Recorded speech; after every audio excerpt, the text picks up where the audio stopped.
Yo, what's good, everybody? Welcome to Come On Ref. It's me, Aidan, in my car. You know, not the best circumstance, but I want to have a quick video, quick rant about the MVP race for the season. There's been a lot of narrative going around.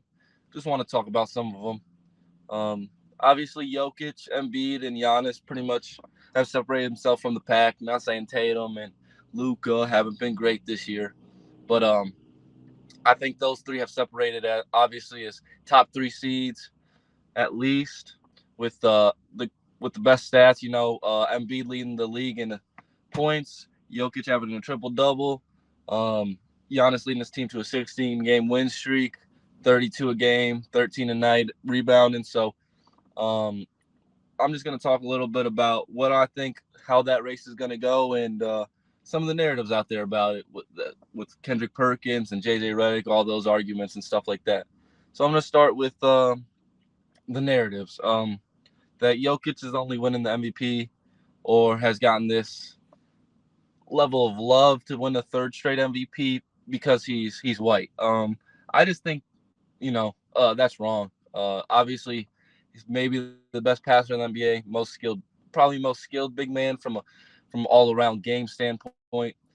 Um, he's one of the best players in the NBA. I'd say he's a top five player. Now, um, is there reasons to say, hey, he's if LeBron and Michael can't get three in a row, should Jokic get three in a row? That's a fair argument, but it's a season by season award.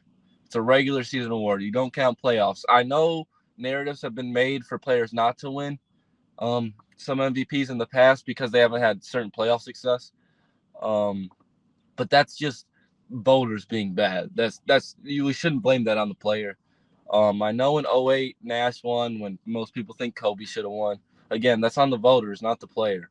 Nash was still leading the best offense in the league, one of the best point guards in the NBA, big assist man, and could score when he needed to. Um, but I just want to talk about individually these guys. Jokic, obviously the triple double, leading the Denver Nuggets easily to the one seed in the West. With a good supporting cast, I would say. But no other All Star except for him. He's easily their best player with a lot of shooters around him when teams come to double. The biggest knock on Jokic is his defense. Obviously, he can't. He's not very scheme versatile. He can't be in a drop. He can't show at the level. He can't switch. He can show at the level. I'm sorry. That's probably what he's best at. These past few games, they've been on a little bit of a losing streak, losing to some and teams. The Nets are decent, with Brooklyn Bridges playing really well, but he's just not been good defensively lately, and I think that's a microcosm of his career. He's been a guy you pick on in big moments. I know the defensive analytics tell you he's actually a good defender. Um, I just don't believe that when you see Golden State and all these teams go at him in fourth quarters, the whole fourth quarter, and then they go to timeouts late in games to defense and offensive subs, and Jokic is getting subbed out for defensive possessions. It's because he's not that good a defender. Um, and then so that's my only reason. That would be my knock against Jokic winning MVP. Next, we got Joel Embiid, 34, close to 34. Sorry, 10 a night. Embiid's the best big, maybe just the best pure scorer in the NBA right now. You can't stop him when he wants to get a shot. He's a different breed in that category. So um, he I think he should be the front runner right now, especially when he's locked in defensively. He's maybe the best defensive big man in the NBA. Also, at 7'1", 290 pounds, moving, can switch out sometimes. He can contain it. He's not really a switch. He's really good in drop. He can show at the level. Um, he's just when he's locked in, he's one of the best defenders in the NBA. Could be a defensive player of the year type of guy, and that would be his reason for winning. Obviously, he has a better supporting cast with Harden, with Tyrese Maxey, guys that can get it by themselves. Even Tobias Harris some nights is a good scorer, but he's been great this year. Was great last year.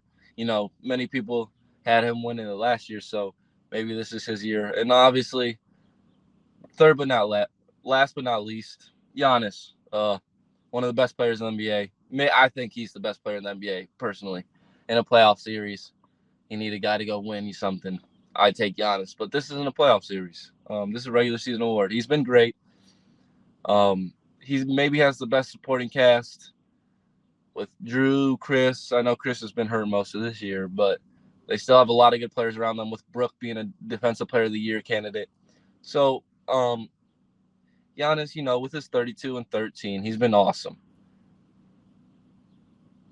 I think he's been a step below the other two this year. Um, and that's not to say he hasn't been amazing. He has. I think he is the single best defender in the NBA from a switch standpoint, from protect the rim standpoint, all around. He's the best player in the NBA. That's why I would say he's the best player in the NBA. But when it comes down to certain things, like a regular season award, Giannis isn't as interested anymore, and you can see that some nights, and that's fine. There's bigger goals for him, obviously. Um, Moving on to who I think should win. I think Joel and Jokic are going to be the top two vote getters.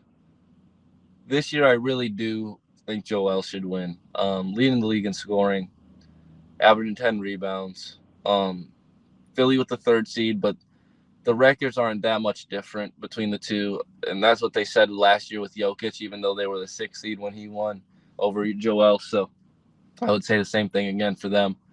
Um, and just both ends of the court, when it's this close offensively, when one guy's the better scorer, one guy's the better passer, I go look at the defense at that point, and I see one guy that teams are afraid to go at and are scared of because he's that good defensively.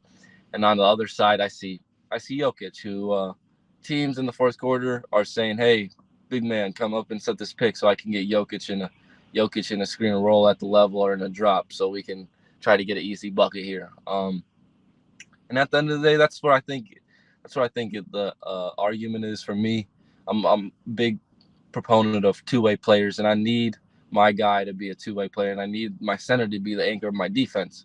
And I think Joel does that at a higher level, while also being the anchor of his offense, obviously, with the help of James Harden, of course. But that is all for me.